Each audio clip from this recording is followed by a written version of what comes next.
In this morning's Health Watch, measles. There could be more cases this year in the U.S. than we've seen in more than a decade. The CDC reports that just 5 months, it's already seen 98 cases, double the average number for an entire year. So why is this happening?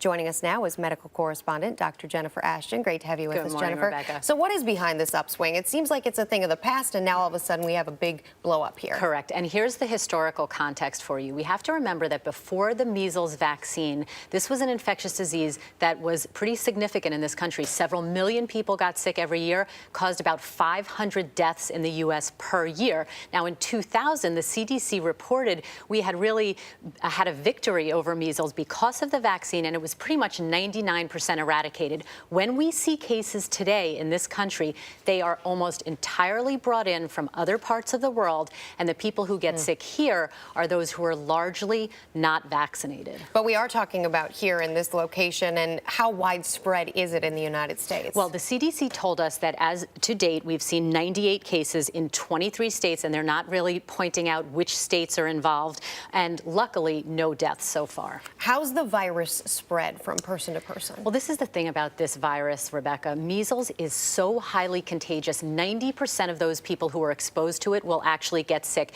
It's transmitted via respiratory particles. People sneeze and cough. Those particles become aerosolized or airborne. It can also live on dry surfaces for 2 hours, so it is highly, highly contagious. And how serious can it become? Well, in about 1 of 3 people who get sick with the measles, they will develop complications that can potentially be not only very serious, but life-threatening. We're talking about pneumonia, ear infections that can rarely even cause deafness, or something like diarrhea. And again, the very young and adults over the age of 20 most susceptible to those complications. Obviously something to look out for, and early treatment is important here. What are some of the symptoms parents should be watching for? Well, when you look for symptoms, they normally develop about 1 to 2 weeks after exposure. They start with a fever, which can be very, very high, about 104 degrees, and then really goes through a classic symptomatology: a cough, runny nose, watery eyes. There are classic white spots with a blue center dot that occur in the mouth, and then there's a classic measles rash. It starts in the face,